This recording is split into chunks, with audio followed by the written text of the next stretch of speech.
you share or like this post? A new study found that people are more likely to share misinformation when it matches their moral values.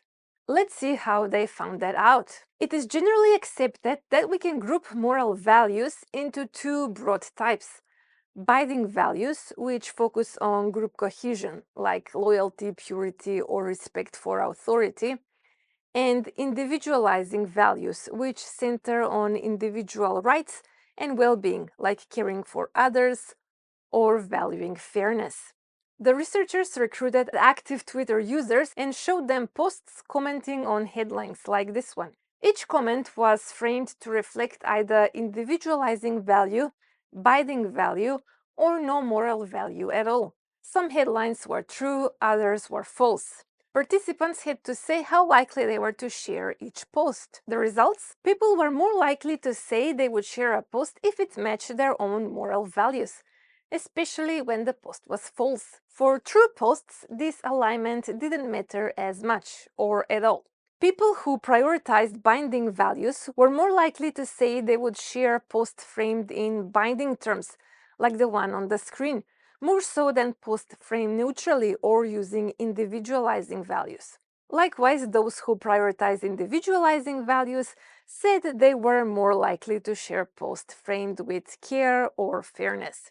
So far, this is what people say they would do, but the researchers also looked what people actually do. This second study was more exploratory, and the methods are a bit loose. For example, the authors didn't control for things like follower count, but the study still tells an interesting story. The researchers used natural language processing to analyze tweets about COVID-19 vaccines. Then, based on who posted them, they inferred the political ideology of the poster and assumed the poster's followers likely shared similar views. That matters because political ideology tends to correlate with moral values. Liberals lean toward individualizing values, and conservatives are more likely to hold both individualizing and binding values. So, did moral framing affect how much engagement the posts got? Yes, at least in some cases. When liberals posted tweets with individualizing framing, those posts got more engagement than when conservatives posted the same kind of framing. Presumably, this is because the post's framing was matched with the audience's values. But when it came to binding framing, engagement was about the same, whether the poster was liberal or conservative. In fact, for liberal posters, individualizing framing outperformed binding framing. But for conservative posters, there was no clear difference in engagement between the two framings. Why?